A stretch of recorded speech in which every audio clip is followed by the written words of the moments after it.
Hi, I would like to welcome you to the introduction to this program. Hi, Bender's here too. That's me. We're just here to talk about some stuff.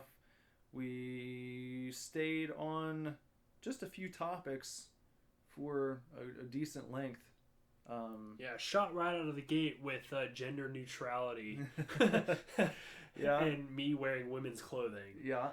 So that's cool. And then we move on to some super scary. Mm-hmm. Talk about the Neon Demon. Neon Demon. We talked about some comic stuff. Some Comic Con news. And speculation. Secret speculation. And then we talked about comic book movies. Zack Snyder movies. Yeah, it was good. It was good. And video games. Yeah, a little bit of video games got in there. Yeah. A lot of bit of video games. We talked about that at length, I would say. Spent some good time on the Switch. Yeah. And the build up to that and what the first year is looking like. That's only like 2 weeks away now? Yeah, 2. I think it's exactly 14 days away. Boom. Yep. So that's what you got to look forward to here today. For today. And as usual, go to visit us across the internet, starting with SuperDivorceMe.com. Go to our social media stuff and follow us, like us. Facebook.com/SuperDivorce, Twitter @SuperDivorce, Instagram @SuperDivorceBand, and over on Snapchat, we're just called SuperDivorce. Do we have links to all of our social media stuff on the website? We do, and also if you follow or if you listen to the show on YouTube, all of our shit's always in the comment. Their description. Description, yeah. Cool. So everything's all right there for you. And then if you want to follow me on social media personally, just look me up at Nicholas Villars on Instagram, Twitter, and Snapchat. You can follow me on Instagram @BenderButt, on Twitter @BenderIfYouNasty, and Snapchat @BendersButt with an S and an underscore, I think. Yeah, Benders_butt. Yeah. So check me out, check us out, check the band out, check and the email podcast us out. Yeah, and email us. Yeah, just send us an email. Email divorceclub@superdivorceme.com. Subject line, "Too Sweet Me," and then include your shipping address in the body of the message, and you'll be winnered, chicken dinnered. You'll be entered to win. Every Sunday we do a drawing, and the winner of that drawing gets a Too Sweet Mix CD featuring a playlist of 10 songs curated, compiled by either Bender or myself, usually with a different theme. So Bender took last week's, and it was all songs that you had grown up listening to, right? Songs, yeah, that I'd grown up listening to, stuff that was all introduced to me by my parents. Right. Nice. I called it your parental picks. Yeah, I saw that. It was very clever. And your pal Timmy. He did. He won. Timmy won. Shout out, dude. For the second week in a row. Yeah. And before that, our buddy Justin Ortiz from the Divorce Club, he won twice in a row. So this Sunday, is someone going to three-peat? Will it be someone brand new? If you haven't entered before, get your name in. And, let's break it up a little bit. Yeah. Let's get some new faces. Some Don't want to give all faces. the CDs to Timmy and Justin. Yeah, I know. So, email us. Like I said, totally free. And you could win a cool, old-fashioned mix CD. No one does that anymore. Nope. Just us. It's fun. It is cool. All right. That's it for now. And enjoy this episode. Enjoy the show. We are not getting a divorce. We are not getting a divorce. We are not getting a divorce.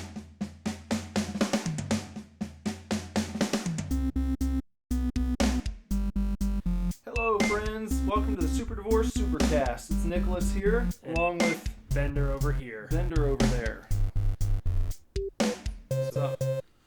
Well, like I was just saying, but you know, we can tell our listeners too. I went shopping today for clothes.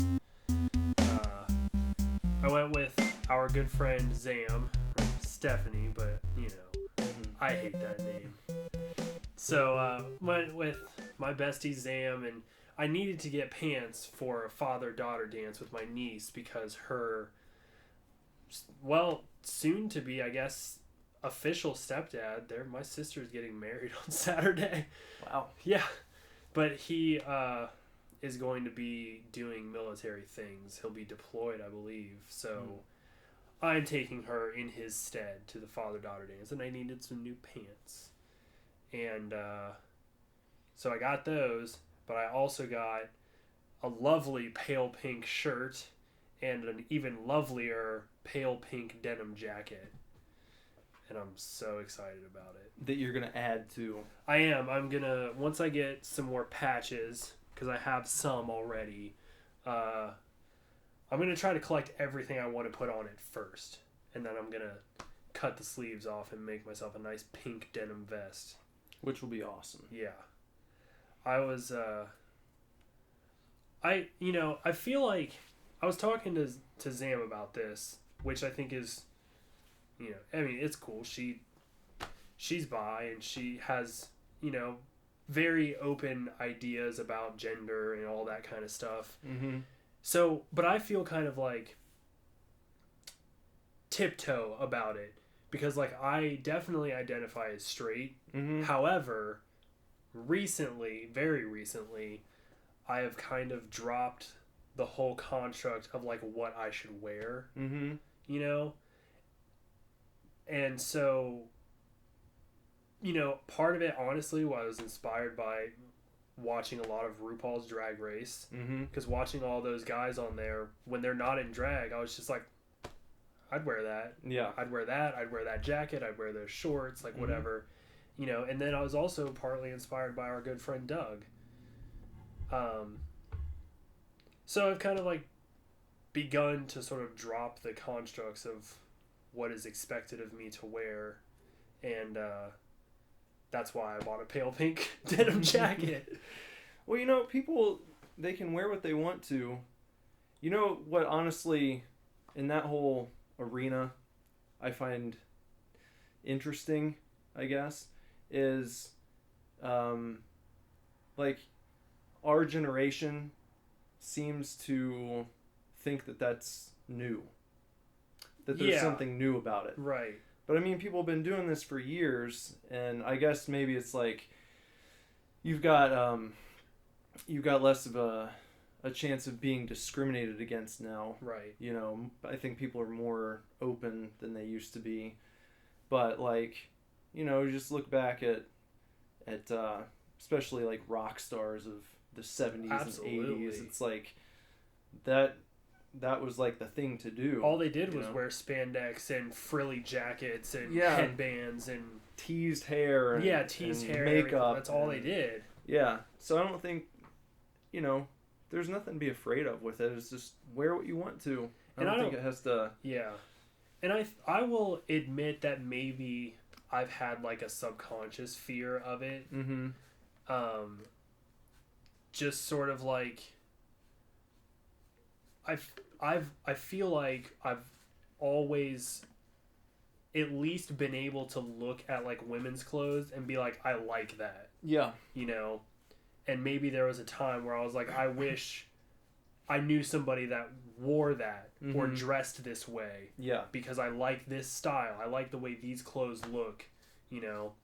And I think, like I said, very recently, I think I've gotten to a point where I'm just like, if I like it enough and, you know, then I'll wear it. Like, I was looking at the women's clearance rack today, pulling off cardigans and things and being like, trying them on to see if they fit right or, see, you know, and sometimes they don't. And, and then sometimes, you know, you put them on and it fits right, you know, and I want to go back and get some cardigans. Well, it's like in the early 2000s, if you wanted tight-fitting pants, you had to buy girl jeans because they just didn't make any male pants that were form-fitting. Right. It was all just like super baggy, you know. So, I mean, to a lesser extent, I think, you know, that's something that's been acceptable for, you know, some time now. No one even bats an eye if, Not even if a you little, say that yeah. you wear girl jeans now. It's like, oh, okay. Right. Because girl jeans and boy jeans, they look very similar these days. Right. I think that it's nice because if you buy jeans that are made for men and you've got the male anatomy, Yeah. that sometimes they're tailored a little bit, you know, more comfortably. They are. That was the thing with buying girl jeans, is like you always Right. felt a little bit like, you know, you had to make some adjustments because Yeah. they Yeah. weren't taking that extra bit of body into account.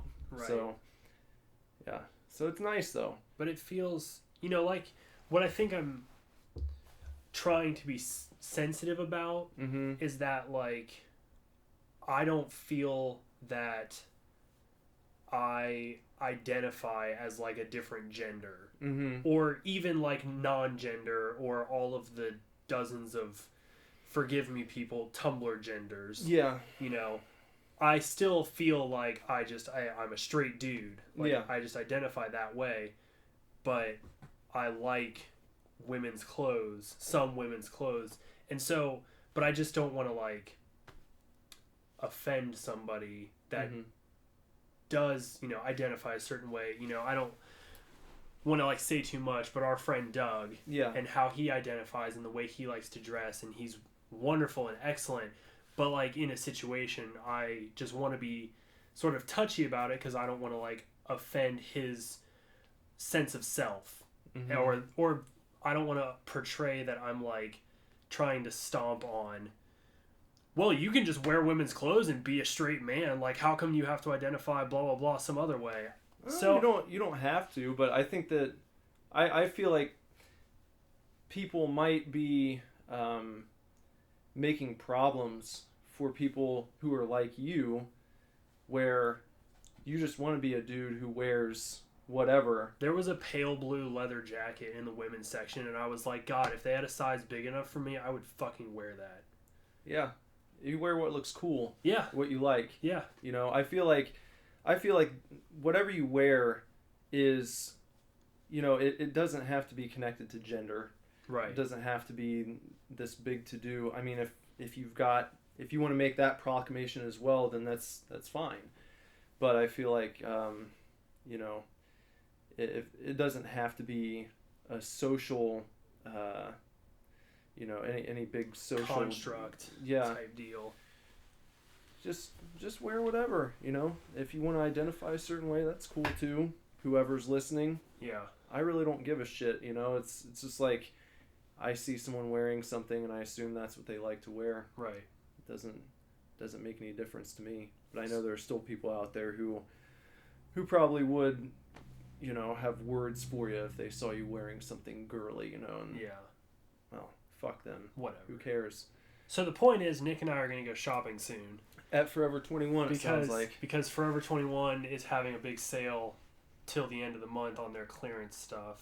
So we're going to stock up on things we like to wear, but also things for the stage, because And what'll happen is 5 to 10 years from now, you'll be able to buy all those things in the male section, in the men's section. well, I would hope, I That's- kind of would hope that 5 years from now we don't have male and female sections.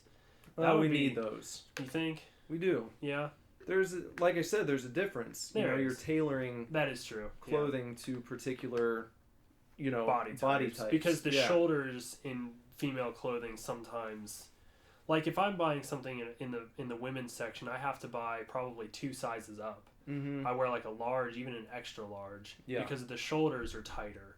I mean, that's biology. It doesn't have to be That's true. anything controversial. It's just, you look at most women, they're shaped much differently than men are. Right. You know, so, but it doesn't have to be anything shameful. You know, Right. you don't have to feel bad if you do wander into, you know, The the one opposite. that's not yours, so to speak. Uh-huh. if you can find things there that fit you, that's fine. But I think that the reason we have those to begin with is just because, you start getting into the business of it, you want to make certain things for certain people, and, you break it down. Oh, well, females are typically within these ranges of sizes. We're going to make this number of, this design and this number of this one, and so on and so forth. So, yeah, I think we'll probably have male and female sections. Yeah. But hopefully no one will think twice if a dude is shopping in the women's section. No. I think what you would see is you'll see probably see a lot of like overlap in the styles and in designs. There's already a little bit of that, especially today at Forever 21. This color pink that I'm wearing is very prominent in the women's section, and it popped up periodically in the men's. But I was just walking around the store and I was just like, I love this pink. This is like it's not a new color, but it's like, I feel like it's the latest fashion trend, because I went to Forever 21 like 3 days ago and just noticed that it's like a pale grandma pink is what I call it. Do you remember when I tried to make like when I was redesigning like the Sleep Star website, I tried to make it that color. Yeah. Do you remember that? I think so. And Zach Madden said it like made him want to throw up.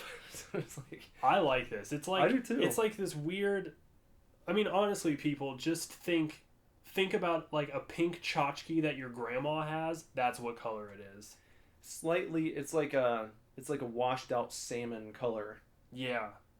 It's not as red as salmon can be. It's like cooked salmon. Yeah, cooked salmon. It's a cooked salmon color. And I love it. Yeah. But it was like all around the store. Every section had like some shirt or dress or leggings or jacket or all kinds of stuff this color. And I was like, bug it, I'm into it. Looks nice. Yeah, I like it. Thank you. You should see the jacket. I'm excited to see the jacket. What will soon be a vest, right? You said you're going to make it into a vest. It'll probably be a couple weeks. Because like I said, I just want to collect a few more things before I get it all on there at once and just have a nice badass vest. Hopefully, I'm going to make a goal for myself to do it before Horror Hound this year, so I can wear it to Horror Hound. That'd be cool. Yeah. So that's what I did today, as well as work. And you picked up comics, right? I did. I was there too. What time did you go? About 2:30. Okay. Yeah, I was there. Wow, that was like right around when I was there. Oh yeah. So we might have just missed each other. We must have. Well, and speaking of comics, did you hear the news about Cincy Comic Con? No. They have decided to end the show. Really? Yeah. They're not going to do Cincy Comic Con anymore, which is a huge bummer, because it is not as good, or it is better, I'm sorry, much better than Cincinnati Comic Expo. The last one that we went to, right? No, Comic Con was the one Comic-Con we went to. Comic Expo is the one that focuses on both comics and television. And I am not about that life. I just want a damn comic convention. Well, maybe if they're ending that one, because they were like back-to-back weekends, weren't they? So maybe some of the attractions and people that would have been at Comic-Con are going to go over to the Expo now. Hopefully. I don't know, we'll see. It was just Cincinnati Comic Con just had, not only did they focus solely on comics as far as their guests and things, but a lot of their guests were of the modern era. Like, I didn't recognize a single name on the expo list except for Rob Liefeld.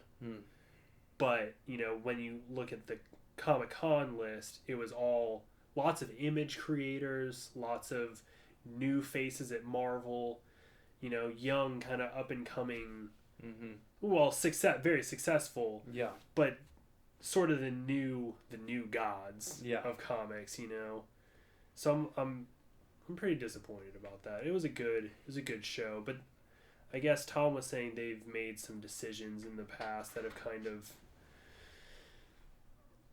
led them astray a little, and they've Yeah. decided to shut it down. Well, that's too bad. But secret insider info, Nostalgia themselves are looking into putting on a show. Oh, really? Kevin is going to start seeing what it costs, is Wow. what Tom said. No promises, no nothing. Mm-hmm. They're going to see what it would take. Well, it all starts with an idea, so... Of course, cool. I told them anything you need. Yeah. You need volunteers for the show. If it comes together, you let me know. So we'll see what happens. I think it would be really great Mm-hmm. if that shop could pull something like that off. That would be cool. But that's secret info, listeners. So shh, Mhm. don't Yeah. tell anybody. Be quiet. Don't tell anybody about that. What'd you pick up today? Did you get Mother Panic? Yes, I also got Cave Carson 5 and 4, Yeah. Doom Patrol 4, Oh, 2. That must have been gone when I got there. I think it's been out. I think you already have it. Oh, okay. I'm back ordered on it, I see. or I'm behind on it. Oh, you were picking up from your file. Yes. I guess. Okay. Yes, I did not buy like new stuff. I got Okay. file stuff today. So I got Mother Panic, Cave Carson 4 and 5, Doom Patrol 4, 2 issues of Spider-Gwen, 1 issue of Star Wars, the new Sex Criminals, and 3 issues of I Hate Fairyland. And then I picked up the Paper Girls trade because I was like, I'm never going to buy issue 4. Yeah. So I went because, I figured we'd talk about it today. And I was Yeah. just like, fuck it, I have to get it because whatever. And I bought the trade. And then I forgot. Yeah, and That then we're Nick gonna forgot talk to about read it. Oops. I did get comics too, though. What did we pick up? I got Mother Panic. I got Invader Zim, the new WWE comic. Oh, yeah. The Batman Ninja Turtles adventure from Oh. DC and IDW, Uh-huh. which is on issue 4, and I still haven't even started it. Oh, boy. Doctor Strange, Monsters Unleashed, Walking Dead, He-Man, Thundercats, and Cave Carson. So I'm way behind again, I and am it too. sucks. I'm behind a lot. Just for secret reasons, I haven't had much time to read or play games or anything. Right. So I read the first issue of Curse Words today, though. oh yeah, It was very good. I love it. I love Ryan Brown's art a lot. And I liked the writing. I think it's great because I don't think I've read much else that Charles Seal has read. mm-hmm. Or written, I'm sorry. But I think, at least for this comic, his writing style is very similar to Ryan Brown. And Ryan Brown did all of God Hates Astronauts. So Curse Words feels like that same sort of universe. Yeah. And I enjoy it a lot.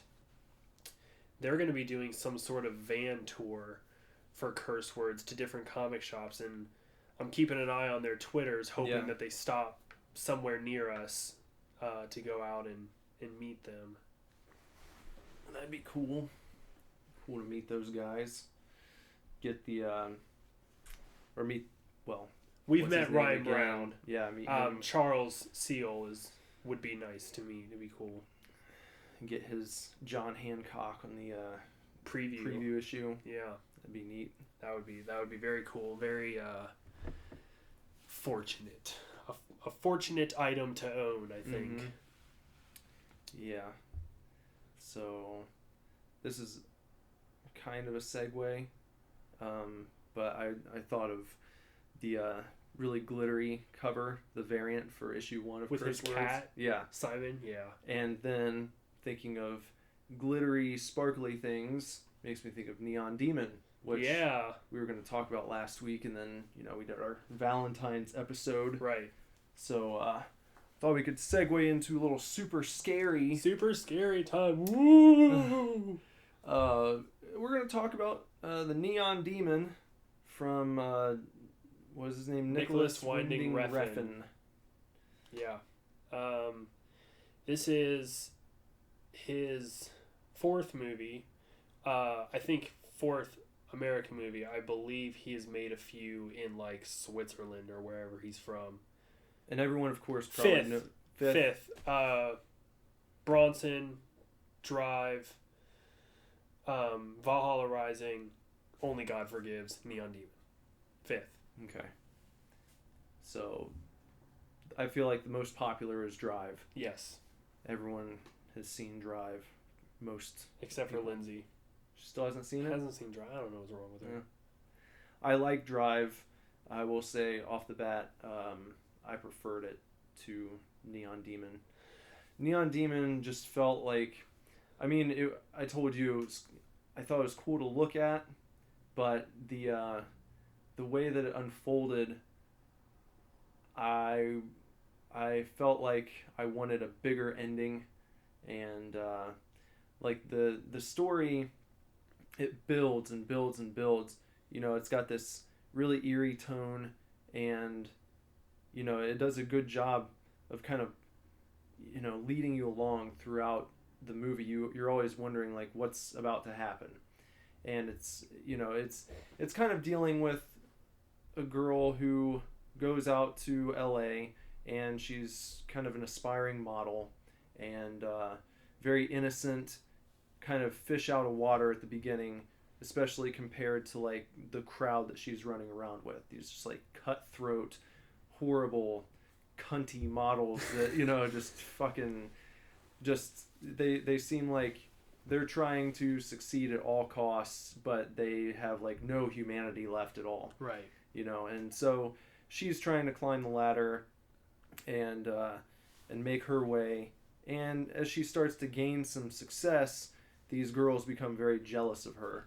And right, she goes out to try to climb this ladder and basically starts climbing it almost effortlessly. Right. Yeah, almost because of how innocent and right. and different she is, right, compared to the rest of them.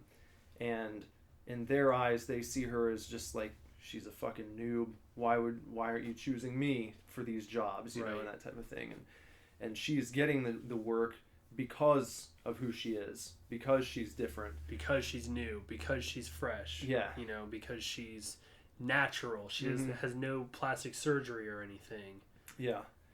And so when you're watching these interactions between her and the other models, and then kind of like the girl who's helping her out a little bit, the makeup artist, yeah, who ends up getting very, very strange, you know, to say the least. Yeah. Like I said, there's a sense of tension between everyone, I feel like, constantly, and it kind of builds and builds and builds all the way to the end of the movie. And that's where I was hoping, and I will admit that the like a blurb on the back of the box kind of built up my expectations a little higher than maybe I should have let them be going in, because it was like mind-blowing or something, you know, of an ending, and it was like, yeah, it's a little messed up, but I don't feel like it was on the level that they made it out to be, right, from what I was reading. Right. So, well, you know, as I said the last time we talked about this, I feel like for people such as ourselves, the ending has been done before. Yeah. I think that you and I are well versed in the horror genre, and so the ending doesn't quite have the same punch as it would for somebody who doesn't watch horror or hasn't seen a lot of horror movies. Because I think it's slightly unique, but it feels done before. You don't necessarily expect it. I didn't necessarily expect it. Yeah. But and I've made this comparison many a times, but I had previously seen a movie called Starry Eyes, which is the same exact thing, except a girl is in Hollywood and she's trying to make it as an actress and she's struggling. So in a contrast where Jesse's character in Neon Demon is successful without trying, the character in Starry Eyes is desperate and exhausting all options to be successful, and those options eventually lead her to the occult. So the ending of Neon Demon for me was just like, well, okay. Mm-hmm. Well, I mean, it's not the same in Starry Eyes, but they're very similar. Yeah. And it's just not... The shock value is lost on me. But unfortunately, I feel like the shock value is lost on me on a lot of movies. Yeah. Yeah, at this point. I mean, I watch so many of them, I can't... Even, like, now, I'm slowly starting to watch, like, more exploitative films. Mm-hmm. Stuff that's, like, really... Not super underground, but... things that are kind of being pulled out of left field and released on Blu-ray. Like The Driller Killer, for example, Mm-hmm. which the whole movie is just like gross New York in the 1980s. Hobos and whores and just like run-down apartments, and, you know, they can't pay their bills and they just live in shit and squabble. Mm-hmm. And the dude just like loses his shit and starts killing people with a power drill. That's like the whole movie. That's it. You know, there's no real story other than he can't pay his bills and he starts killing homeless people. So I'm kind of slowly edging into the more exploitative stuff, and I'm still just kind of like, meh, Yeah. cool, Mm-hmm. you know. But I feel like once you watch a Serbian film, nothing can shock you, and I've seen that film. That's what I've heard. Yeah. So, I mean, like, I'd say Neon Demon's worth a watch. It is a gorgeous film. It is. It's very beautiful. The guy's obviously talented with his vision. You know, I feel like his movies definitely have a very unique look. You know when you see it that it's in his universe, in his mind. Exactly. Again, as I mentioned Starry Eyes, when you take a story like this, where a girl is out in California, or, you know, someone's trying to make it and they're either successful or they're not, and then like something ultimately bad happens to them, I feel like anybody could have made Starry Eyes, but Mm-hmm. only Nicholas Winding Refn can make Neon Demon. Mm-hmm. You know, he has a very unique flair to his movies, and you can see it throughout all of them. I guess if you approach watching it almost like going to an exhibition at an art gallery, Yeah. you'd almost be better off. Right. Because, like Drive, it's pretty light on dialogue, and so you're not going to get... Heavy on symbolism. Yeah. And you're not going to get a lot of, no Tarantino type scenes where people are bantering back and forth at length. For hours. Yeah. So, if you prefer that type of movie, then you'd probably love it. Yeah. So, there's definitely a lot going on, and I think, you know, it's worth... I have not watched it with director's commentary yet. I believe there's a director's commentary track. Yeah. But I would like to, because, you know, I have read, or Lindsay read after the first time we watched it, that, you know, for example, the scene where there is a mountain lion in her hotel room. Yeah. She goes out with this guy and apparently leaves the screen door of the hotel room open, and when she comes back, there's a fucking mountain lion like destroying her room, you know?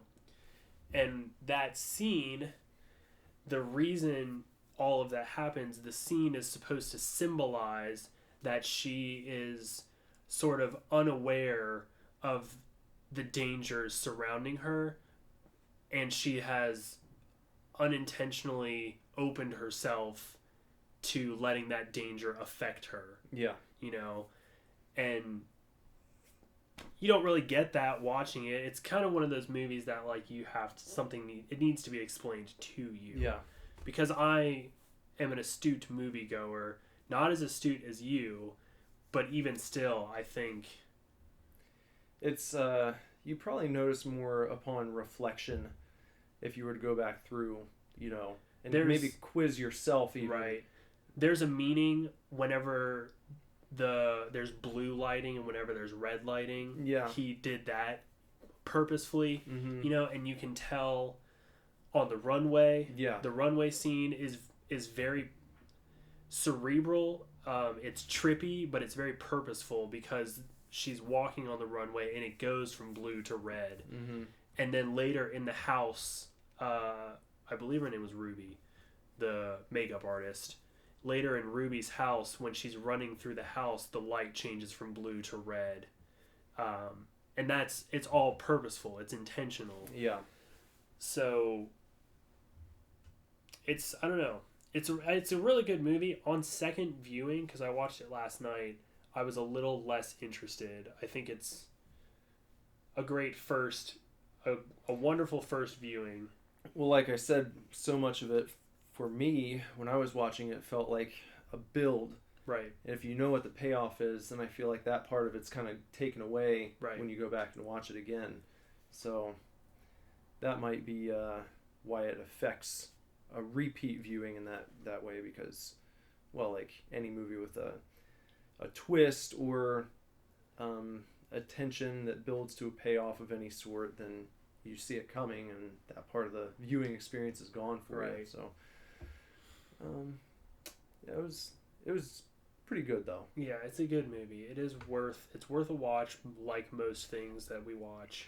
And I'd give it like a moderate recommendation. Like if you haven't seen it, if you're familiar with Refn's other work, definitely check it out. Yeah. But if you're not into like cerebral, limited dialogue movies, probably not the movie for you. And it's also not a traditional horror movie by any means. Not at all. If you're looking for like a bunch of blood and craziness, right? It's not that type of thing. It's more baiting you along to see where this is going to end up, right? So that's all I got to say about that. Next week, go ahead. Oh, it was you have something for next week? I was just gonna say next week. It just came on Amazon Prime. We should watch The Greasy Strangler. It's like a new movie from 2016, and it looks like a trash film. Okay. Like just gross, horrible gore effects and just nasty. I've noticed recently, if you're into a certain kind of movie, Amazon Prime's got it on lock. Like almost everything from A24, which is what Neon Demon is now on there. Like a lot of recent films like The Lobster, Swiss Army Man, Green Room, all of those are now on Amazon Prime, and I'm really excited because those are movies I really wanted to see. But I noticed The Greasy Strangler yesterday. I was like, oh my god. Never heard of that one. You should watch a preview for it. It sounds like Rutger Hauer would be in it. Yeah, it is that kind of movie. Like Hobo with a Shotgun. Yeah. It's that kind of like dingy, gross style, I think. So we'll have to maybe we can watch something else, but that's on the docket. Okay. So if you listened last week,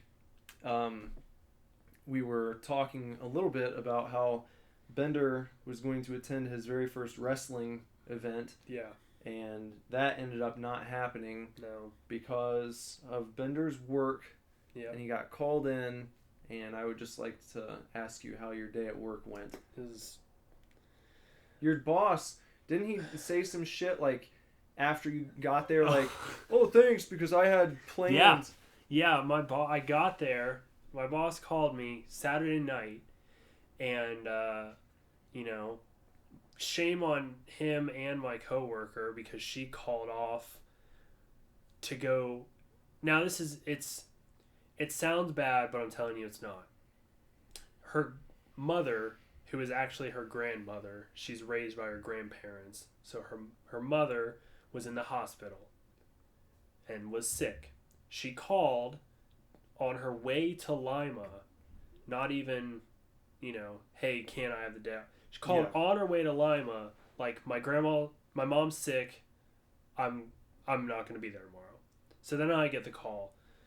So-and-so called off tomorrow. You have to come in, Don't worry, I'll come in the morning. You come in at 10. You can sleep a little bit, but, you have to come in tomorrow. I tell him about my plans, and he's just like, well, I don't know what to do about that, And so I have to go in. So then, problem number one, I get there, and he leaves, thanks for coming in, la-di-da, here's your lunch, it's all set up, see you later. Then he calls me like an hour and a half after he's left and starts talking about how unfair it is that we have to come in on our day off because my coworker calls off frequently enough. It's maybe once every 3 weeks or so. Yeah. She's sick, or her dad's sick, or her mom's sick, or she has to do this, or she can't do that, or whatever it is, whatever. But it's frequent enough that my boss doesn't like it. Yeah. And called me to tell me that it's not fair that she calls off so much. In like this weird, I don't even know if it was a real attempt, but like this weird attempt to like get me angry at her or something, which I kind of was already. To which I replied, I know. What I don't understand is, what are you going to do at the hospital? Mm-hmm. Like, why do I have to come in and cover? I understand that your mom is sick, but I had texted my coworker asking how her mom was, and she said she's fine, she's not doing well, but she's not dying. I'm like, then why are you there? What are you doing she's at the hospital. Like, I understand you want to be there for your parents and everything, but my dad had open heart surgery, and I did not call off work. I didn't take off work. I was there with him on the day of his surgery only because I got off work at 2 o'clock that day. So what was the reason for her mom going to the hospital? I don't know. She was sick. Could have been like food poisoning. It could have been the common cold for all I know. Yeah. And she's just old. Now, again, like I said, I'm both sensitive about this because I understand that her parents are elderly. Yeah. But my point is, if she's at the hospital, what are you going to do? You're not taking care of her. Yeah, I mean, if it's like the final hours or right. something, then of course. Or if like, oh, my mom was just rushed to the hospital with a heart attack. Yeah. Then of course you go. But if it's like, oh, she's not feeling well, she had to go to the hospital. Well, are you gonna nurse her back to health? I don't fucking think so. Or could you go when you get off? Yeah. Like, how long is she gonna be there? Yeah. That type of stuff. I'm on my way to Lima, I can't come in tomorrow. So like mad about that. And my boss is like, saying, oh, well, I don't know anyone's parents who get sick this often. And I'm like, well, they are elderly. But still, he's like, I don't understand. She calls off so often. Like, it's not fair. It's not fair to you. Like, you shouldn't have to come in on your day off just to, blah, blah, blah, and all this stuff. And I'm like, yeah, you're right. And he's like, I don't want to have to come in on Sunday either. And he's like, I had plans today. Luckily, I was able to get off in time to still meet my wife and do those things. And I'm just like, 'cause I'm fucking here. Yeah. Dick. Yeah, you were able to still have your plans. What about the plans that I had to cancel because my buddy bought me tickets to a wrestling thing, but you had me come in so you could still make your plans, and then you're gonna, what, try to make me angry at my coworker and then also, like, backwards thank me for coming in so you can make your plans, but you're also gonna complain about the fact that you had to come in on Sunday? Where does that leave me? Like... It's just ridiculous, man. So stupid. And then today, he said, it was just like in passing, but he said something about how I basically, he said I should be grateful that he didn't make me come in at 6 o'clock on Sunday. Like, So he brought it up again? he brought it up again, and it was just like, good thing I covered those early hours for you, huh? I could have made you come in at 6. And I was just like, yeah, thanks, I guess. Like, why the fuck are we still talking about this? Like, are you obligated to answer your phone? You could have been like, yeah, it's a good thing that I had my phone with me the other night, because... Yeah. Like... I don't know. It's just... He probably would have kept calling. Or he would have called, multiple times trying to get a hold of me. Or if you would have actually been somewhere Or else he would have already. been he would have been super pissed if like I didn't answer, because we've had like meetings before where I haven't been the subject of his direction, but he has said before, like, I answer the phone when you guys call me, I expect the same in return, But I mean, what would he have done if you were like, oh, well, I'm actually like in Chicago until Monday, so he would have had to work. See? I so know. he should be grateful that you fucking came in and saved his ass. Exactly, and he's trying to make sure that I'm upset with my coworker for making me come in, Mm-hmm. and that I should be grateful that he didn't make me come in at 6. Is he like trying to set it up so that everyone on the crew is like okay when he lets her go or something? Is that what he's... I don't know. I don't know why man. why you would go through the effort of like... I just don't understand calling off. Like, I've been a cook for 10 years and I've called off maybe 3 times in 10 years, man. Yeah. Just do your fucking job. I've said it on the podcast before. Just do your job. That's all. Because this is what happens. Situations like this happen where you fuck somebody over because you have to call off like hours before you're supposed to be in at work. I mean, she called off less than 12 hours before she had to be there. Yeah. I mean, unless it's an emergency, or if you were working in a job where you're around a bunch of other people and you're sick, if you're like hacking, they probably don't want you there. Right. I wouldn't want you there if I was working next to you, like at GameStop or something, and you're Right. Right. Coughing all over everything, and then you get everyone else sick or customers sick.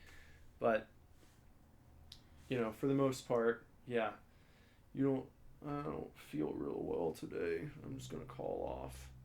Like, deal with it. How many Yeah. times have I gone into work not feeling well? The only time in the last probably 5 years that I've called off was very recently, and it was because at 6 a.m. I was puking my guts out. No, at like 3 a.m.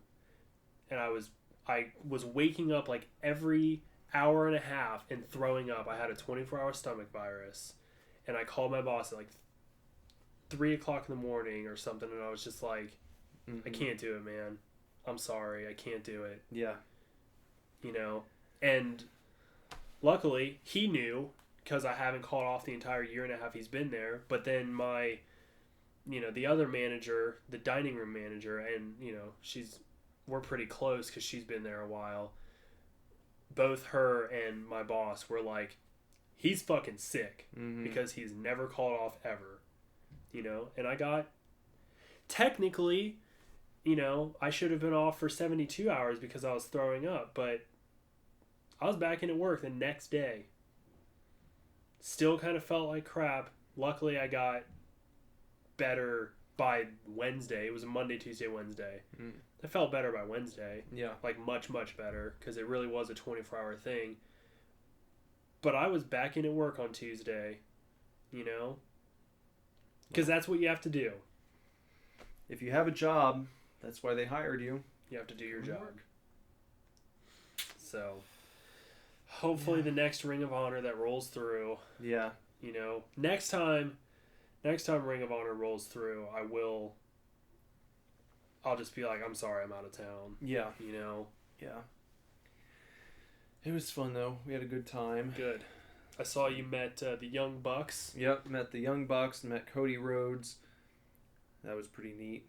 It's cool when you're at a show like that because, you know, a lot of times if you meet wrestlers or whatever at a convention, you gotta pay whatever the fee is to go up and talk to them. And usually if they're hanging out after a show, you just walk up and they'll sign shit. They'll take pictures with you. Yeah. So that's what we did. So it was pretty fun. It seemed really cool. Yeah. So. Have you started Final Fantasy there? Yeah, I'm about maybe like an hour and a half in. Okay. So I haven't made it too far. I like it. I think it's going to be really fun though. You know. It's definitely much different than any other Final Fantasy game I've played. Yeah. So the last one I played was 13-2. I never got all the way through it, but I really liked 13. This one, you know, you've got this sort of open world thing going on, so right.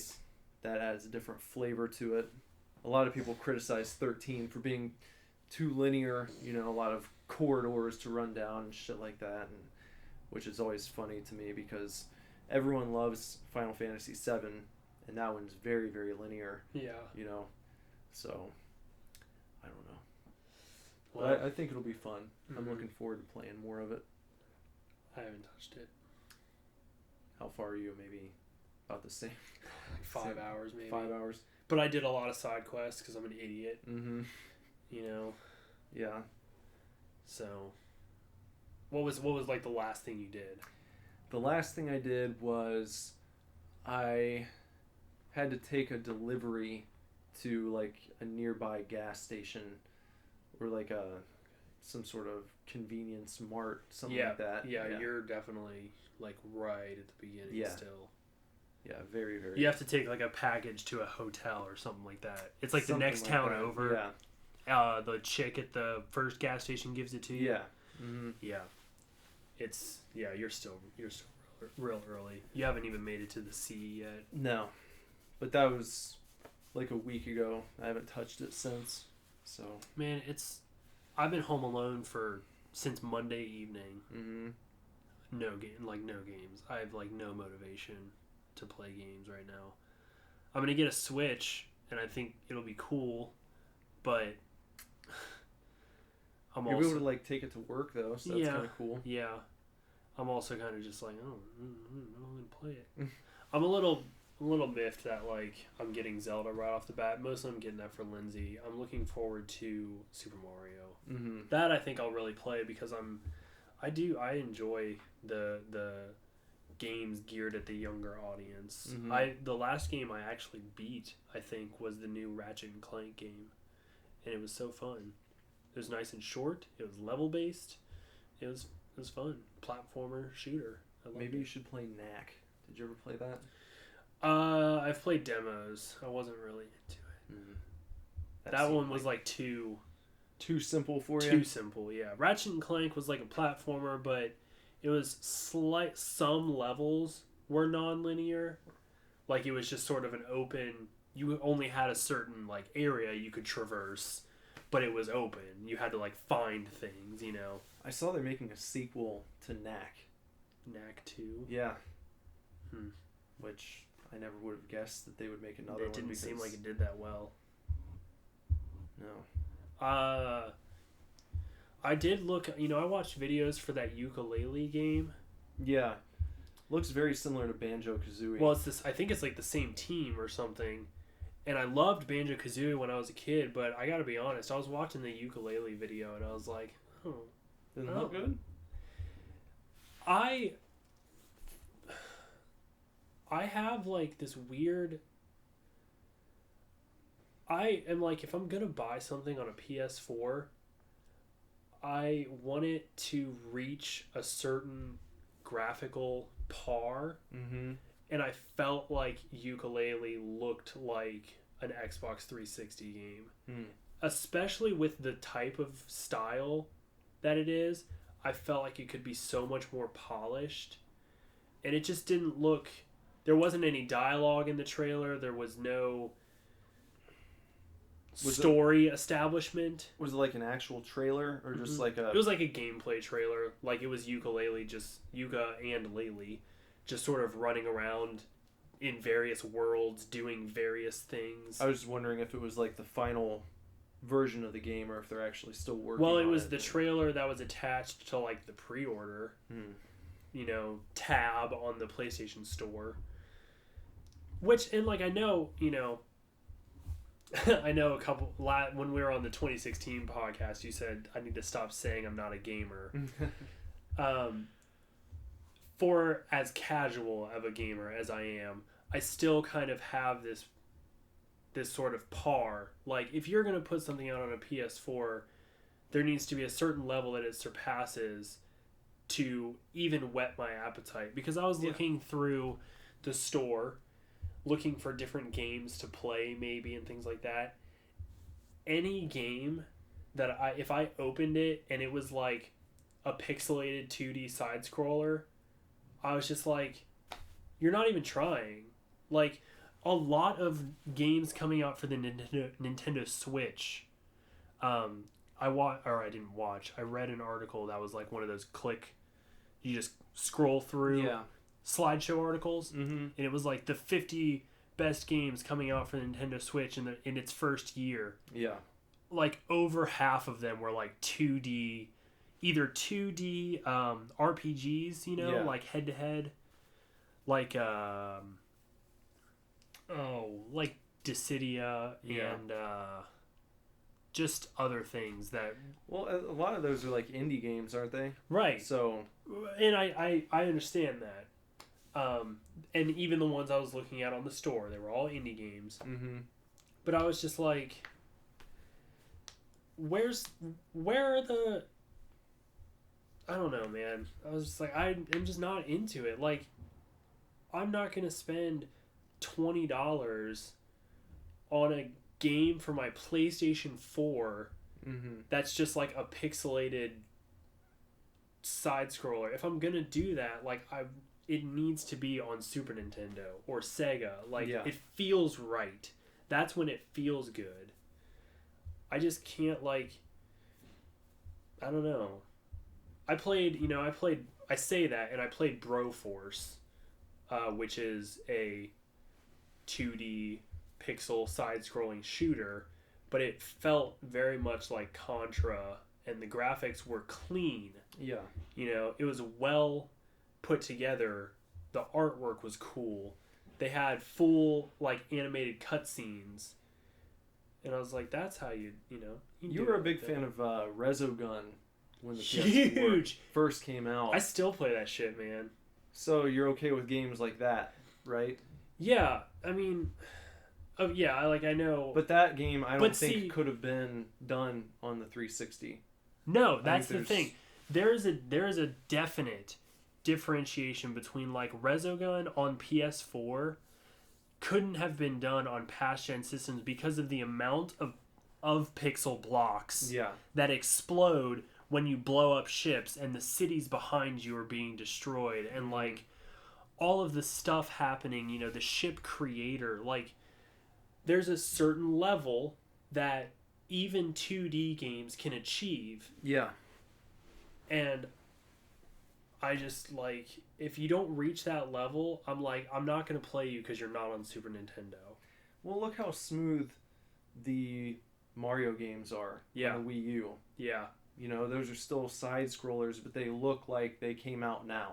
Yeah, they do. They absolutely do. All the characters are rendered in 3D. Mm-hmm. The worlds feel like they have depth to them, even though you're running side to side. Yeah. And then you look at games like, what was the Toad game? Treasure Hunter. Oh, yeah. Toad Treasure Hunter, I think was what Toad's it was called. Treasure Extravaganza, something blah-de-blah, whatever. Yeah. But, that game...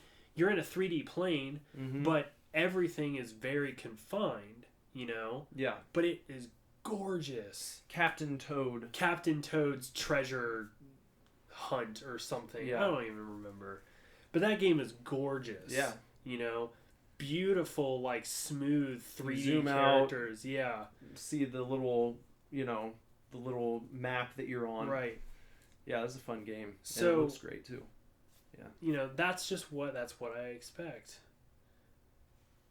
And a lot of games I feel like just don't meet that for me, There's a 2D side scroller that I played recently called Odin Sphere. I played the demo, and it's just, it's just a side scroller, but all of the graphics and artwork are hand drawn and then digitally painted and things. I think I played that on Super Tokens one time. Odin Sphere? Yeah. Yeah, I downloaded the demo. Mm-hmm. And it's amazing. It flows, the game moves very well, but it's just 2D. Even the characters aren't 3D rendered. They're all painted and stuff. Yeah, they look like a cartoon. Yes. Yeah. It's a playable cartoon, and I'm like, here's your standard. This is the par that I'm talking about, I'll play a game like this because it's beautifully crafted. But a game do you remember that game Axiom Verge? No. It was basically a sort of spiritual homage to the original Metroid. And I couldn't do it. I never even downloaded it, but I believe I played a demo when we worked at GameStop, and I was just like, this is stupid. When you said spiritual homage, made me think of Mighty Number 9 and how disappointing that game was for everyone. I still never played it just because, and I don't like to cave into bad reviews, but I didn't hear anything good. I didn't even hear I never heard a counter argument where people were like, no, everyone's just being overly cynical. I just heard that from all sources. Anyone who was a fan of Mega Man was like, no, they fucking missed the mark. So which I don't really get, because the previews, it's the same game. Yeah, and it looked cool. It looked like Mega Man, but kind of updated, and I don't know. I'll probably give it a try sometime just to see for myself, but you wonder how you'd be able to fuck up a game like that, right? Especially if you worked on the guy who created Mighty Number 9 was one of the original dudes who worked on Mega Man, so I don't know how you'd fuck it up. I don't know, but I can't even say if I'm looking forward to anything really. I think I'm excited for the Switch. I think it's going to be mostly kind of nifty. I'm afraid Nintendo's going to drop the ball again, but we'll see. They're already pissing people off because there's DLC for Legend of Zelda. Well, we're in 2017.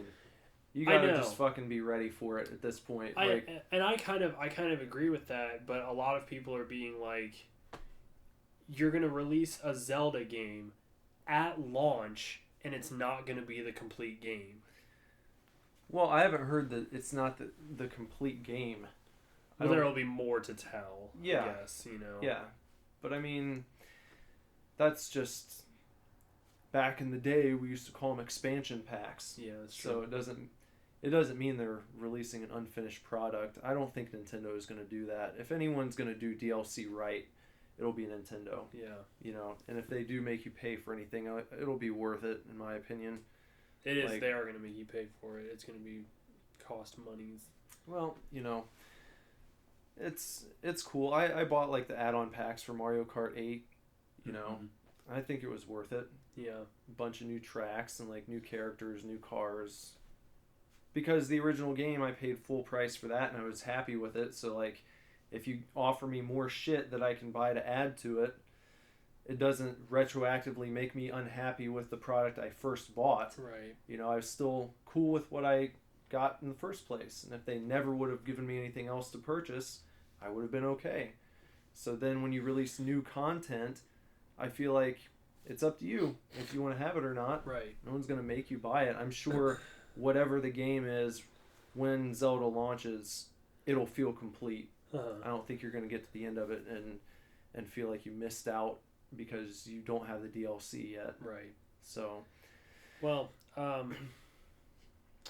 I think ARMS will be a fun game to try. mm-hmm. That looks yeah, cool. that looks fun. I'm not into Splatoon too much. I am looking forward to Splatoon. I didn't like the aiming on the first Splatoon, and I don't think they're going to be able to do it the same way for the new game. Mm-hmm. I feel like it's going to be a more traditional. I thought I read that you're going to be able to choose.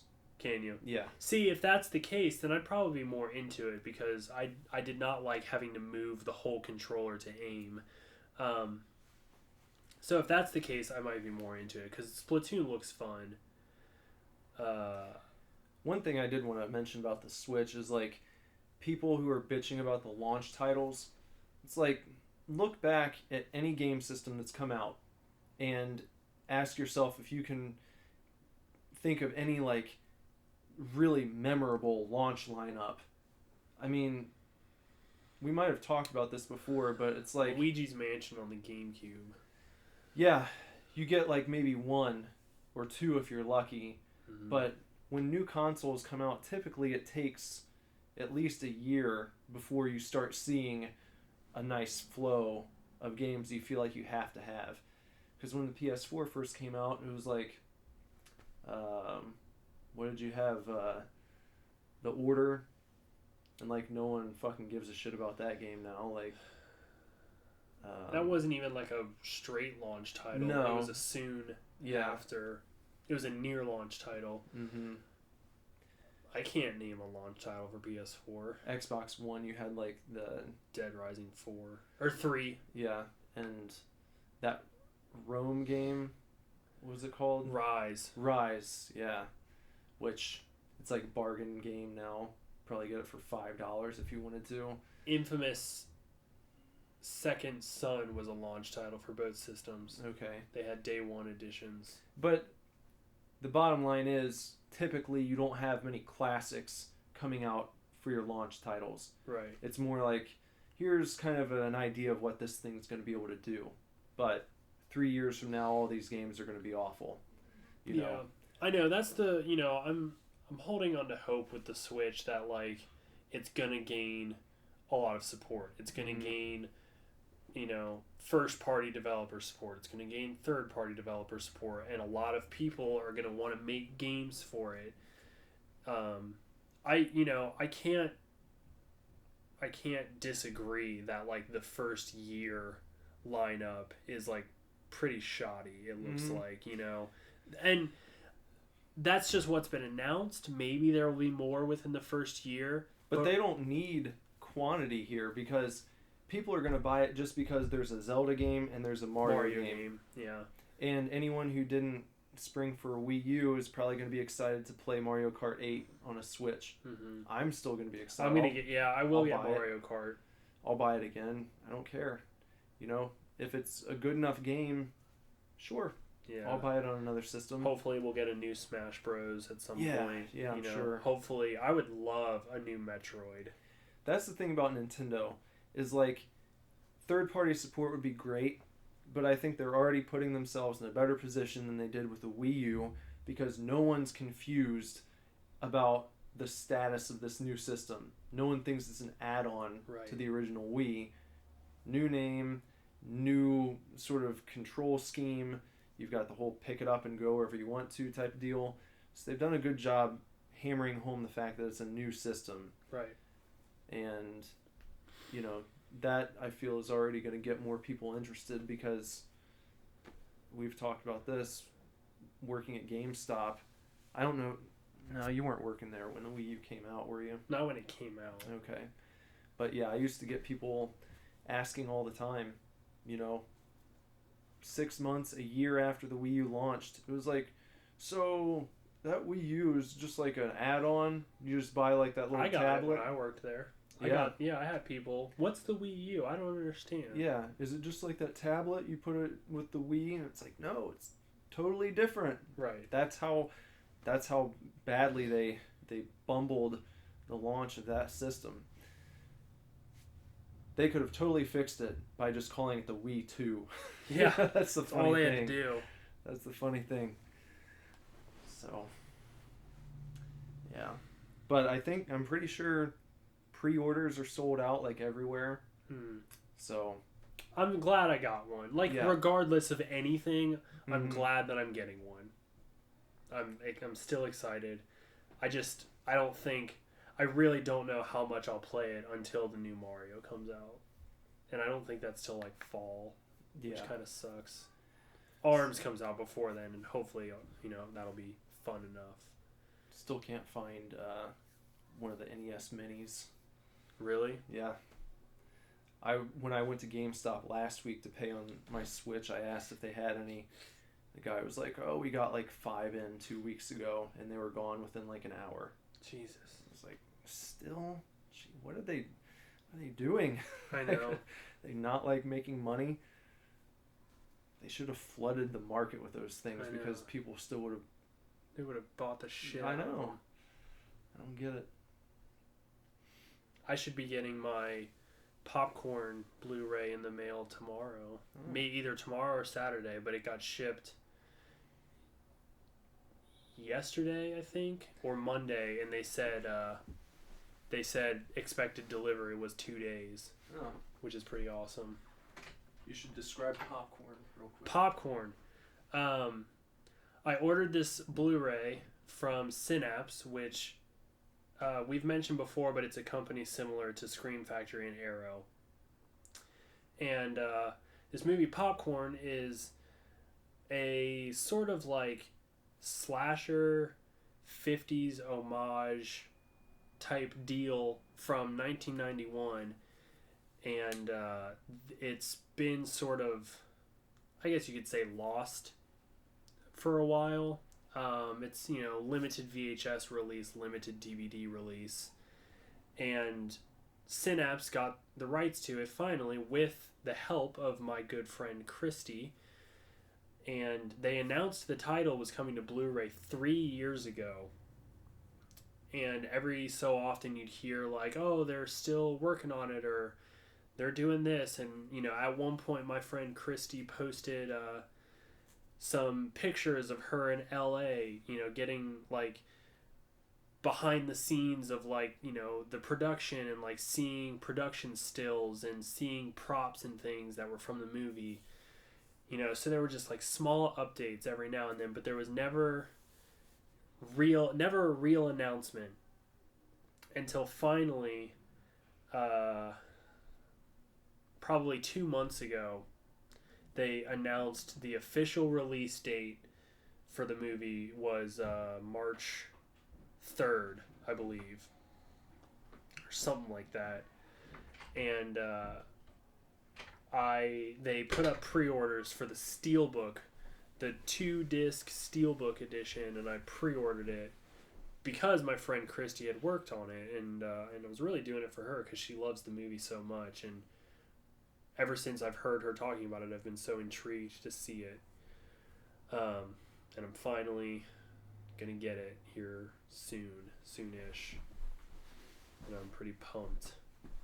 Yeah, you've been talking about that one for a while. Yeah. Like I said, it got announced 3 years ago. Or, I'm sorry, it was, initially announced like 3 years ago, and now it's finally come to fruition.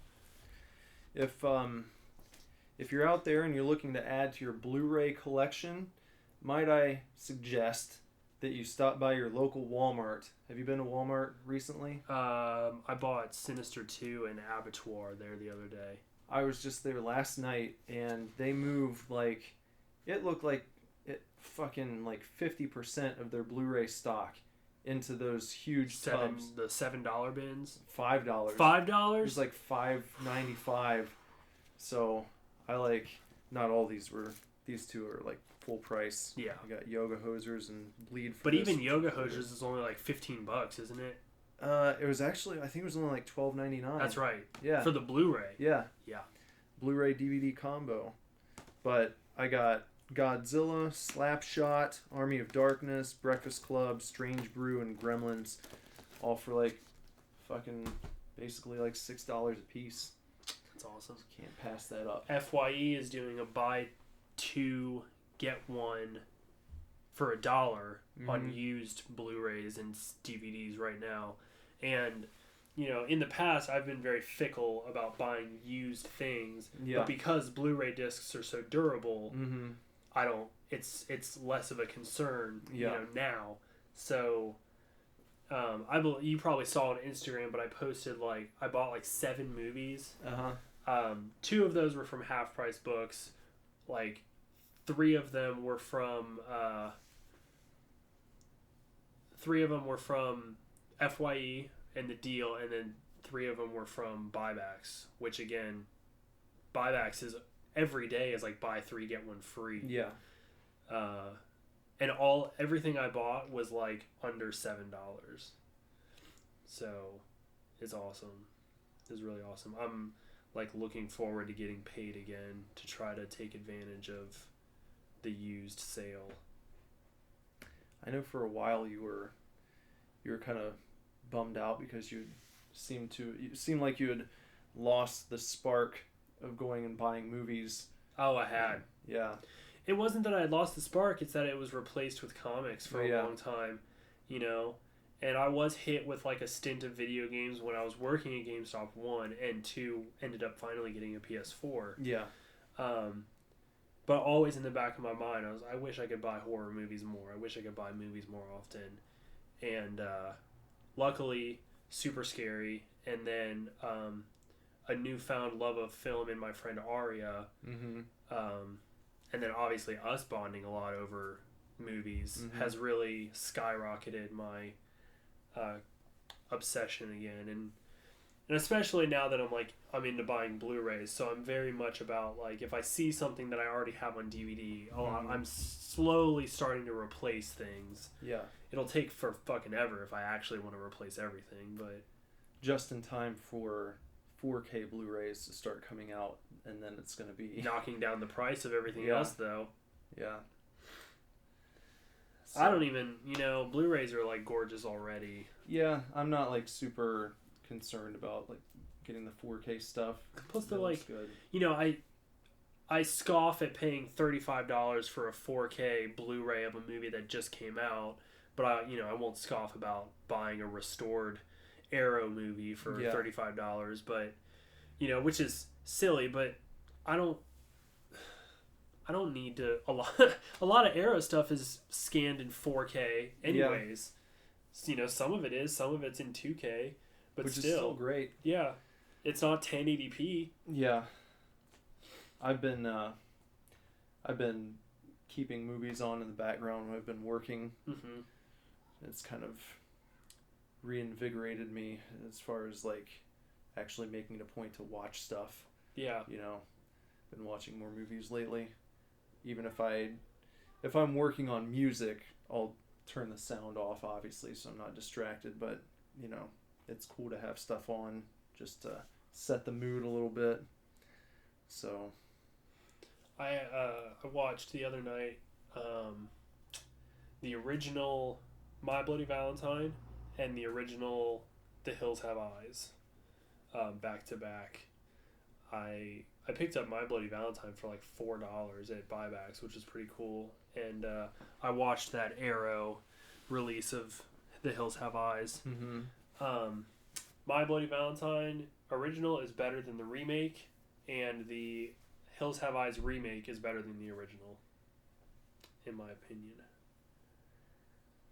I remember seeing My Bloody Valentine when it came out. I don't even know if I've seen the original. And I've seen both Hills Have Eyes. I don't remember a whole lot about either one of them, though. The new Hills Have Eyes is intense. I remember that much. I can't tell you specific plot points or anything. I only saw it one time when it came out. So Hills Have Eyes, the new one, is one of those movies that's like, it's pretty gruesome and pretty intense, but it's so good that I've seen it a couple times. But I feel like even a casual horror viewer, it's one of those movies that, like, they would only watch once. Yeah. Whereas, like, Serbian Film is a movie that I would only watch once, although I want to see it again. Mm-hmm. Yeah. don't know. Just trying to think of any other movies I've seen lately. Oh, I watched not a horror movie, but I watched a film called Manchester by the Sea. You heard of that one? I've heard people have been posting about it. That was really good. Yeah. Obviously, totally different type of film. Completely, you know? yeah. But it's got Casey Affleck Hmm. and Michelle Williams, who... She was in Blue Valentine with Ryan Gosling. Yeah. Right? Mm-hmm. She's a great actress. She played Marilyn Monroe, too, didn't she? Yeah. Yep. And then I watched Bleed for This last night, which was really good. Really good boxing movie. True story. About a dude who... he was like a world champion, and then like right after he won his title, he was in this horrible car accident and ended up breaking his neck, and the doctors told him he like wouldn't walk again, and he ended up coming back like 13 months later and fighting again, and he went on to win like 4 more world titles or something, and so it's pretty cool. Yeah. We watched Justice League Dark. Oh, did you? Mm-hmm. You like it? Well, I watched it. I meant we as in you and I. Yeah. We could talk about Justice League Dark. It was great. Yeah. So Lindsay didn't check it out? No, I watched it while I was like off. Oh, she was okay. at work. Yeah. I think, I brought up that I thought it'd be really cool to see a Constantine Doctor Strange crossover. Yeah, that'd be rad. That'd be fun. I liked Zatanna a lot too. Mm-hmm. One of the things that I mentioned before, I don't know if I said it on the last podcast, but we've talked, and watching Justice League Dark, it makes you... It's one of those movies that makes you want to know more about those characters because all of them seem so powerful. I mean, like, even at the end of the movie, when everyone's kind of being afflicted, and starts to see demons, fucking Green Lantern, Wonder Woman, and Superman just like demons. They think everyone's a demon, and Constantine deals with Green Lantern, and I think Zatanna deals with both Wonder Woman and Superman, like, with ease. Yeah. Like, it's not even... She just freezes Superman in time, ties Wonder Woman up with her own lasso, and Constantine takes Green Lantern's ring off. Like, it's just nothing. And they're just like, God, get out of our way. We have to do this other thing. Yeah. And seeing Swamp Thing was badass. I've always been a fan of Deadman, too. Deadman, I think he's pretty cool. Boston brand. Swamp Thing just got announced for Injustice 2. Oh, yeah. Yeah, I did see that. He looks like he's going to be a badass character to play. But, yeah, it was Deadman, Constantine, Zatanna, Etrigan. Who I also like. And, cool. Was that about it? Swamp Thing was kind of in there at the end. Yeah. And Orchid, but she was just at the House of Mystery. Yeah. Kind of like a Jarvis character. A little bit. Yeah. It was really cool. I like what DC has done with their animated movies. They always they bring it every time. I've only watched a couple of the Marvel ones. For some reason, I'm just never as interested. They're not good. I don't know what it is, but Marvel animated features are not good compared to DC. It's like DC gets the animated stuff just spot on and can't figure out live action. Yep. And Marvel's the exact opposite. Yep, it is. That's exactly what it is. I mentioned, I think last week, I did watch The Killing Joke, or most of it. And it was okay. I don't quite know that it... it was good, but I think The Killing Joke is highly effective as a book. I don't think it quite comes across the same in a movie. It's still not my favorite. Even it's in the not. comic. Yeah, it's not. It's really good, but I don't know that it. I really don't know that, in my opinion, it deserves the praise that it gets. You know, I can agree with that. it's nowhere near the level that like Dark Knight Returns is, you know, Or even like Long Halloween. Yeah. You know, I will say it kind of bummed me out. It was great that Mark Hamill returned to the Joker for Killing Joke, but that monologue, when he's putting Gordon on the rail system, and he has that monologue about how you can always escape to insanity, like insanity is the emergency exit and all that stuff. It's the monologue that Troy Baker read at that convention. Yeah. Troy Baker killed it compared to Mark Hamill. Yeah. Like, I love Mark Hamill's Joker. I really, really do. But I think the intensity of the story in The Killing Joke, Troy Baker would have just killed it, you know? Which is amazing because he was basically doing Mark Hamill's Joker. Yeah, just sort of his way. Yeah. But it was, if you were to watch those two monologues back to back, I mean, Troy Baker, hands down, is way, way better. It's so much more menacing, you know. I also tuned out of Killing Joke when they had a musical number. There was a musical number while Joker is like trying to torture Gordon, and I was like, nah. Stop. Just stop. And I wasn't as butthurt about the like Batgirl intro to the movie because there's like a whole Batgirl backstory. I wasn't as butthurt about that as people kind of made it seem. Like, I liked it. I enjoyed it. Yeah, I haven't watched it. I don't know. I might at some point. But Worth a viewing. Yeah. Really, Batman movies are great, but Dark Knight Returns, again, the animated feature is just fucking mind-blowing. It's so good. It's so close to what the comic does, you know, which I feel like as a fan of something like that, it's always great when the vision's carried over, you know, and they capture the magic of the book in the feature presentation, whether it's an animated movie or it's a live action movie. So, and they did that wonderfully, you know. If you guys haven't seen the animated version of Dark Knight Returns, fucking watch it. It's like 2.5 hours long, and it's just astounding, especially if you've read the book, because frequently throughout the movie they spot on recreate panels from the book. Yeah. Even dialogue is the exact same, and it's amazing. But, you know, on that note as well, I really appreciated the Easter egg in Civil War when Captain America and Iron Man, like, Iron Man shoots the pulse blast at Captain America and he blocks it with his shield, and it's the cover of Civil War #7. Yeah.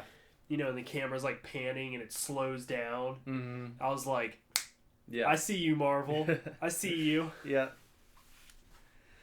I do. I love stuff like that. Yeah. It's great to be like a fan of comics and then have these really quality movies coming out, because it's, you know, you can really like take it all in sometimes. And to have your comic fandom acknowledged in the movie. Yeah. You know, somehow.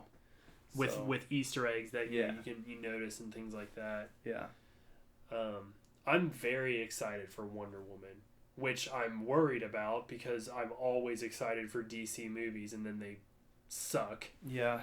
But I just want Wonder Woman to be good. Like, just do it right one time.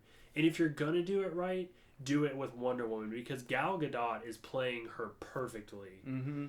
And also her theme music is bad fucking ass.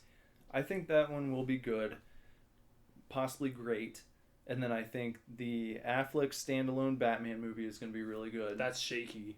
I know like, he's not going to direct it. Yeah, but he'll be acting in it. Yeah, which I think is why he gave up the directing spot, because he didn't see a way where he'd be able to make that work, like being in costume and then also trying to direct. Yeah, and, I suppose. Yeah. So it's going to be interesting to see who they have step in you know, if they fucking went nuts and got Christopher Nolan, that'd be a dream right there. If Nolan came back and did an Affleck Batman movie, that might save the DC universe. it could, honestly. It honestly could. But because I feel like Nolan got it right. yeah, He got it right. I think the biggest worry would be is if Zack Snyder stepped in. Dude, And man. it was like, Zack Snyder did... What did he do? He had Watchmen, awesome. 300, awesome. Dawn of the Dead. Dawn of the Dead, awesome. Everything else is just like garbage. Like, come on, man. And he is kind of like the godfather of this DC cinematic universe. His name is attached to everything. And I'm just like, you are just missing the mark. I mean, It's not bad. It's not god awful, but just Man of Steel was god awful. Yeah. But just like far left field, just missing the mark. I lost a lot of faith in Zack Snyder. Because when you consider Watchmen and 300 and the remake of Dawn of the Dead, they're all really good. And then what else do you do? Sucker Punch? Was that his? Yeah, I liked Sucker Punch. I never saw that. It's sort of weird. It's kind of... But it's a good movie. Like, it's just fun. It's a fun ride. I don't really think there's a whole lot to it. Yeah. It's very cool visually. The story is intriguing. Oscar Isaacs is in it. He's cool. It's like a girl in a mental facility or something. Yeah. Basically, she goes to this mental facility and like they're about to lobotomize her, and like the entire movie happens in like the stroke of a lobotomy. Then the whole thing. But it's good. I think it's definitely, if you haven't seen it, which is a little surprising, you should definitely see it. It's cool. I thought about buying it because they had it in that $5 bin at on Walmart. Blu-ray. Yeah, Worth it. Yeah. It's good. I'll pick it up next time I go out there. I like Sucker Punch a lot. Like I said, just a really cool visual movie. Badass chicks. It's good. But I think Zack Snyder did start to get a little weird with Sucker Punch. Like, the story is kind of... There's some holes in it, I feel like. And, man, it's just bombing DC, honestly.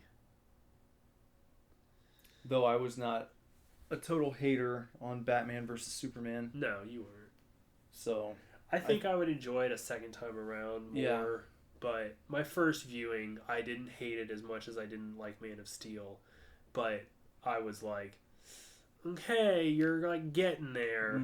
You're getting there, but you're not there yet. And then Suicide Squad was just stupid, honestly. Yeah. That one, yeah. Like, for me, Jared Leto ruined it. Yeah.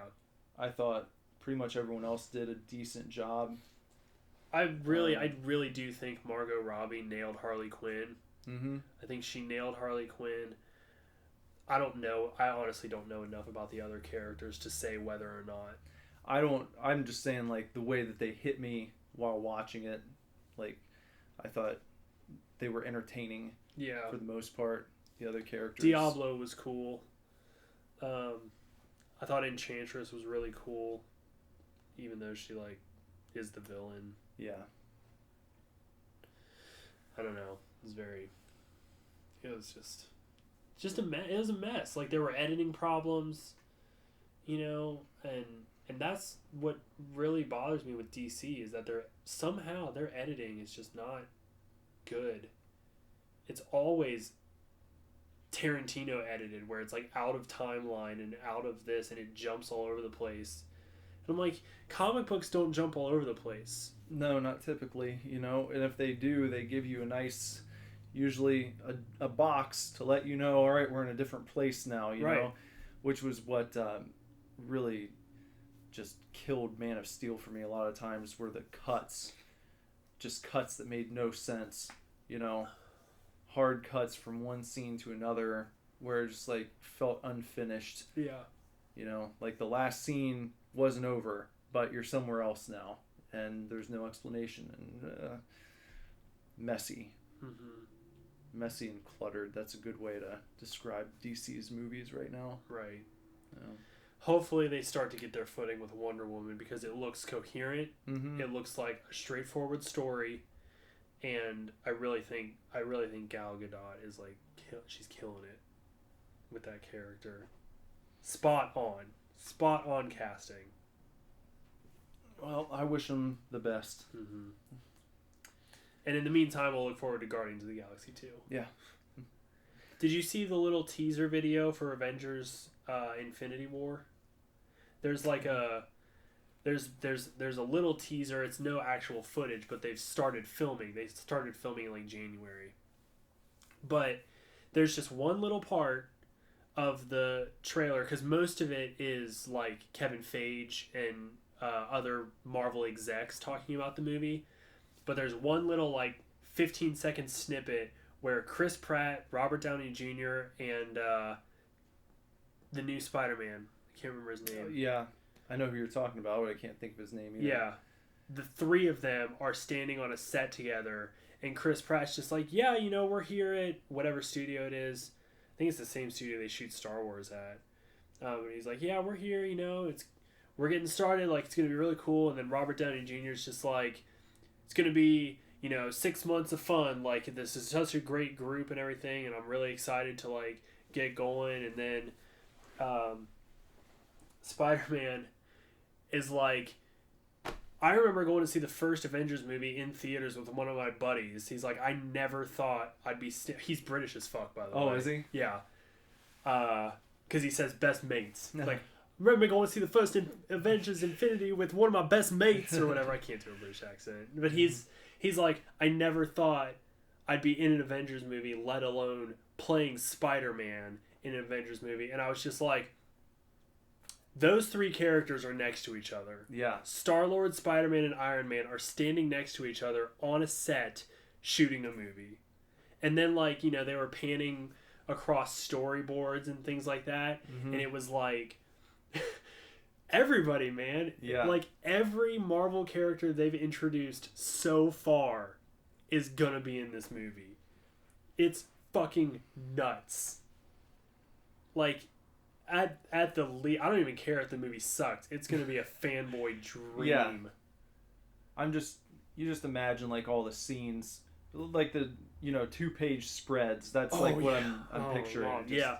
With characters characters just all Thanos over. is like, you know, gorilla, like coming down out of the sky, gorilla pose, like about to pound the ground, and literally like Iron Man, Captain America, Black Widow, Hawkeye, Hulk, Thor, Black Panther, Star-Lord, Nebula, Gamora, Drax, Rocket Raccoon, Groot, Spider-Man, War Machine, Doctor Strange, they're all on the ground, you know, shooting various things at him as he's like coming down on top of him. I'm just like, it's gonna happen. Yeah. It's gonna be on screen for everyone to watch. The executive people they were talking to were saying that it's like an unprecedented movie culmination, because it's a culmination of everything Marvel has done so far, and it's gonna, like, I want to say it's gonna kind of cut off and be like, it'll usher in the new era of Marvel. I mean, obviously it's the end of Phase 3, because the Avengers movies are always the end of phases, but the universe that they've crafted for cinemas it really is. I agree. I think it is an unprecedented movie experience, you know, because Star Wars is like great, but the amount of characters that you're going to care about in Infinity, because they've all had standalone movies that have all been successful critically and with audiences.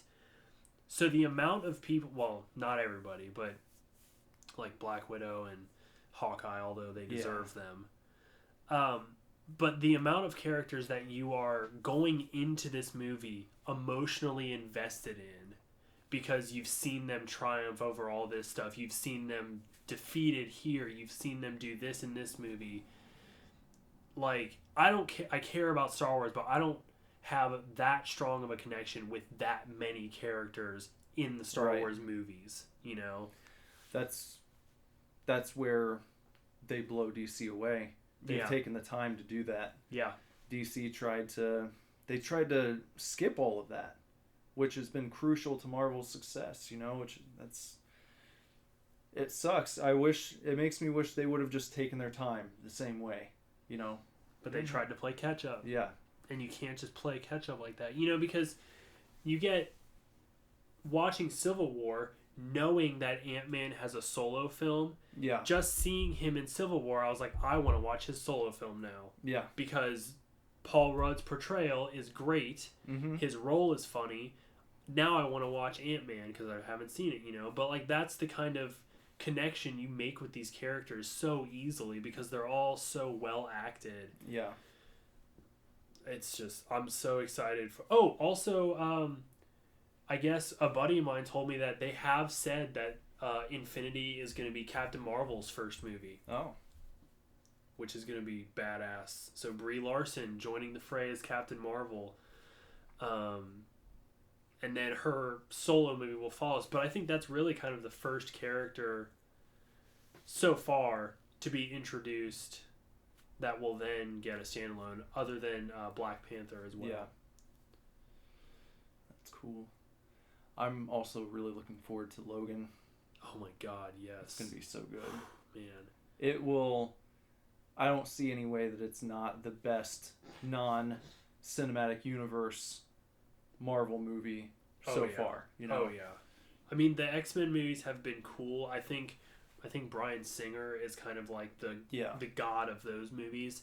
I think he's done well with the whole, once they rebooted into the First Class timeline. I think Bryan Singer's done really well, but I do think Logan is just going to blow all of them out of the water. It looks so good. Comes out on the 3rd, same day as the Switch. Yep. God, everything happened. And then the shop opens the next day. Yeah. And then Horror Hound is like the next weekend.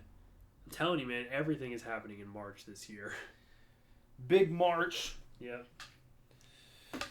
Oh, well, I know you're trying to get out of here a little early tonight. Yeah, well, I'm not trying to. Well, it's just... you'd prefer. Yeah. Bender's a hard-working man. I am. Fucking putting in the opening shifts, right? 2 in a row. Jim decided he had something to do tomorrow, so he's not going to come in. Well, there you go. Yeah. That means it's your responsibility. And automatically. Well, I guess I'll do it for this evening, and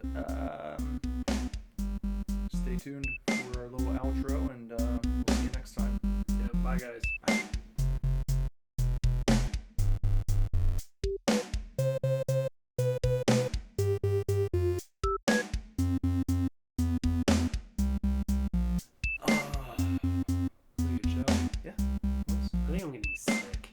So? My throat is like closing up on me. Go get some Zycam. Zycam? Yeah. Some people say that works. What is Zycam? It's like this. It's like a. I think it's mostly like zinc. It's like a natural remedy type of thing. You're supposed to take it like when you start feeling the first symptoms of a cold coming on. Right. And it's supposed to like cock block it. So. Can I get it at like Walmart? Yeah. Okay. Yeah.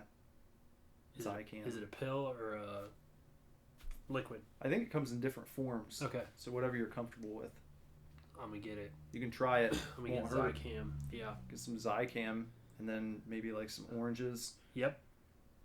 I do. That's what I typically do when I feel like I'm getting sick. Orange juice and tea.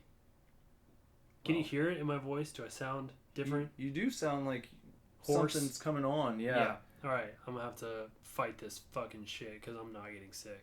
Yeah. You don't want to have to... You just talked about how few times you've called off work. Mm-hmm. So it'd be awful to wake up. It wouldn't be that bad. Well, that's true, I guess. So, check us out all over the intro web, because we're all over the interweb. Start by going to www.superdivorceme.com. There you're going to find links to all of the band's social media accounts. That's facebook.com/superdivorce, Instagram/superdivorceband, Twitter @superdivorce, and Snapchat @superdivorce. Then you can also follow us personally on Facebook, Instagram, Twitter, Snapchat. You can add us on Facebook from the Divorce Club if you want to. Yeah. But you can follow me on Twitter @BenderIfYouNasty. You can follow me on Instagram @BenderButt. And you can follow me on Snapchat @Benders_butt. And you can follow me on all of those formats by just looking up Nicholas Villars. Either @Nicholas Villars or username Nicholas Villars, whatever. I keep it simple that way. Yeah. Don't forget to email us. Make sure you put "Too Sweet Me" in the subject line. Put your shipping address in the body of the email, and you will be entered for life to win a weekly drawing of a mixed CD, customized, curated by either Nicholas or myself. They're a lot of fun to make. We really enjoy doing it for you guys. The last 4 CDs have only gone to 2 people. Yeah. So get your names in, because we want to have more people listen to these things. Like, they're really fun for us to make and put together, and give you all a glimpse into music that we enjoy and music that's kind of shaped us into who we are. So email us at divorceclub@superdivorceme.com. Too Sweet Me. Address, totally free. Email us once, entered for life. Yep. And we ship it right to you. Yep. So we'll be back next week with more cool stuff, because we're 2 cool guys. 2 sweet guys. 2 sweet guys. And we'll see you next week. Wait, what did we say we're gonna... There was a sign off. Enjoy, chefs. I was supposed to say something first. I don't remember. I don't remember what my line was. I blew it. You blew it. Well, I'm supposed to say something, and then Bender is supposed to say... Enjoy, chefs. Super Divorce.